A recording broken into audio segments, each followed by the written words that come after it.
नमस्ते, मेरा नाम शारू शर्मा है। मैं बीएससी इंडिया से हूँ। आज हमारे साथ लेखिका जुड़ी हैं नीलिमा शर्मा जी, जिनकी किताब का नाम है शनिवार के इंतजार। तो मैम, आप हमें हमारे दर्शकों को क्या बताना चाहती हैं इस किताब के बारे में, आप बताइए। सबसे पहले तो आपका थैंक यू करती हूँ कि आपने मुझे चुना और मेरी किताब को चुना इसके लिए। और मैं इससे ये मेरी एक कविताओं की किताब है ये शनिवार के इंतजार में। और जब हमारी मिडिल एज की हम महिलाएं जब अकेली होती हैं तो खाली बैठे बैठे जिन्हें लिखने पढ़ने का शौक होता है तो थोड़ा 4 लाइनें 10 लाइनें 20 लाइनें जो कहते हैं ना मन के भावों को वो लिखती रहती है। तो वो ये वही मेरे मन के भाव लिखे हुए हैं। तो मेरे husband out of town job करते थे तो एवरी वीकेंड आते थे, तो वो हर शनिवार में उनका इंतजार करती थी कि वो कब आएंगे। बच्चे मेरे इंतजार करते थे। तो वही इसका शीर्षक है शनिवार के इंतजार में। तो इसमें रिश्तों की कविताएं ज्यादा हैं, इंतजार की, परिवार की, मनोविज्ञान की कविताएं बहुत ज्यादा है। पढ़ा है प्रेम, हाँ, प्रेम की कविता। हाँ, प्रेम जी। आप कोई सी भी आपको कविता पसंद है इस किताब में से, या जो आपको अच्छी लगती है, हमारे दर्शकों को आप बताना चाहती हैं? कविता पढ़ के सुनाऊं? आप चाहे तो। हाँ, एक छोटी सी कविता पढ़ूंगी। नजरिया। प्यारी उम्र, थोड़ा सा, थोड़ी शौकी और गहन नजरिया, अगर है तुम्हारे वजूद में तो मुझे पढ़ लेना, कोई मुश्किल काम नहीं है। मैं जुनून भी बन सकती हूँ तो तुम्हारा वहम भी, कोशिशें परवान भी चढ़ेंगी। खोल तो सही मेरी जिंदगी का पहला वर्का, मेरे होने का और तेरे होने से जरा पहले वाला। मोहब्बत होगी या नफरत, जो भी होगी, लेकिन होगी बड़े इत्मीनान से। काफी अच्छी है सच में। आपका क्या एक्सपीरियंस रहा होगा इस किताब को लिखते समय? ये किताब के लिए कोई लिखने के लिए नहीं लिखी गई, ये किताब किसी को पढ़वाने के लिए नहीं लिखी जाती है। किताबें जब कविताएं की किताबें, तो ये जो कविताएं की किताब है ये अपने लिए लिखी गई है। इसमें अपने लिए भाव है, अपने अकेलेपन के भाव है। तो ये जब कविताएं लिखी गई तब कुछ सोच के नहीं लिखी कि लोग इसको पढ़ेंगे तो क्या सोचेंगे क्या नहीं सोचेंगे, बस लिखी है।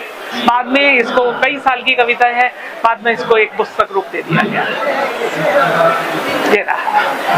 आपने दूसरी किताब लिखी थी पुरवाई के झरोखे से, तो हमारे दर्शकों को आप इस चीज के बारे में बताना चाहें, इस किताब के बारे में? ये एक्चुअली शायद दर्शक मेरे बारे में अगर नहीं जानते तो मैं बताना चाहूंगी कि मैं मातृभारती.com की हिंदी संपादक रही हूँ 3 साल तक।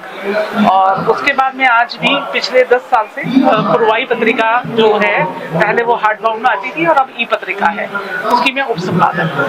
तो संपादन का मुझे बहुत गहन अनुभव है और मेरे संपादन में अब तक 10 किताबें आ चुकी है, जिनमें लुका छिपी, खुसरो दरिया प्रेम का, मृत तृष्णा और रन बिंजन मन मावरा और पुरवाई कथा माला भाग 1 भाग 2 और सबसे पहली आई थी मुट्ठी भर अक्षर।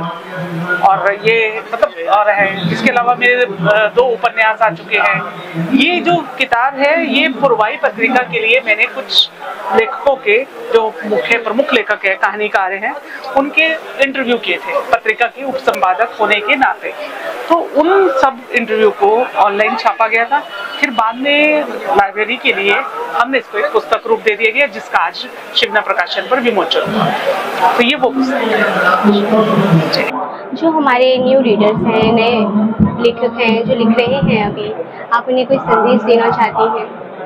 देखिए, मैं भी अभी लेखन में बहुत ज़्यादा नहीं लिख रही हूँ, लेकिन मैं लिखने वालों से ये कहूँगी कि आप लेखन में निरंतरता रखिए।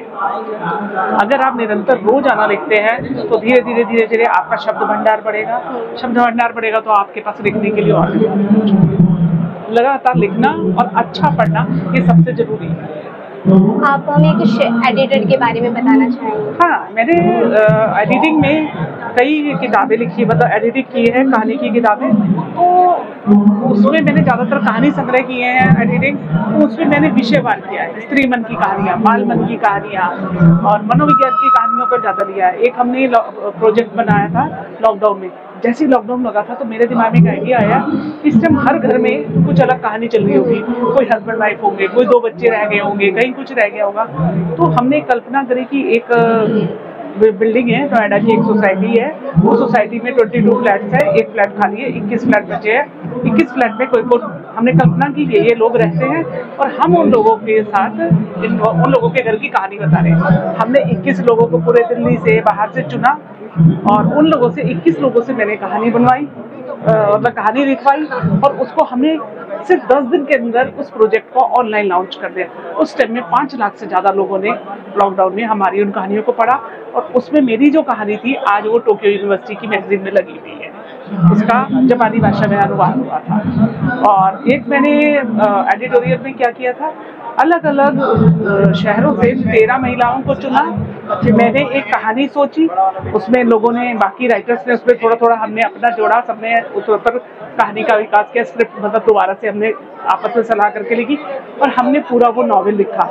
उसे ऑनलाइन 8 महीने तक एवरी वीक प्रकाशित किया। बाकायदा मातृ भारती ने उसके लिए हमें हैवी पेमेंट दी, हम लोगों को पैसा मिला, उसका काफ़ी अच्छा पैसा मिला। और वो डिजिटल साहित्य का जो भी इतिहास लिखा जाएगा, डिजिटल हिंदी साहित्य का, तो वो उसका पहला साझा उपन्यास रहेगा, वो हमेशा के लिए एक हिस्ट्री। ये मेरा एक कहानी संग्रह है और 2 बार ये 2021 में आया था। हर साल ये बुक फेयर में आउट ऑफ स्टॉक हो जाता है। ये वाला मेरा कहानी संग्रह है और इसकी कहानियाँ बहुत फेमस है, बहुत ज़्यादा, मतलब बहुत अच्छा चल रहा है मेरा। इसके बारे में अब मैं क्या बोलूँ, कोई खुशबूदास करती है, इसकी बहुत अच्छी कहानी है और इसकी शीर्षक कहानी तो वही है, खुशबूदास करती है, प्रेम के ऊपर है। इसमें हर प्रेम के हर रंग की कहानियाँ हैं, स्त्री मन की कहानियाँ हैं इसके अंदर। Thank you so much.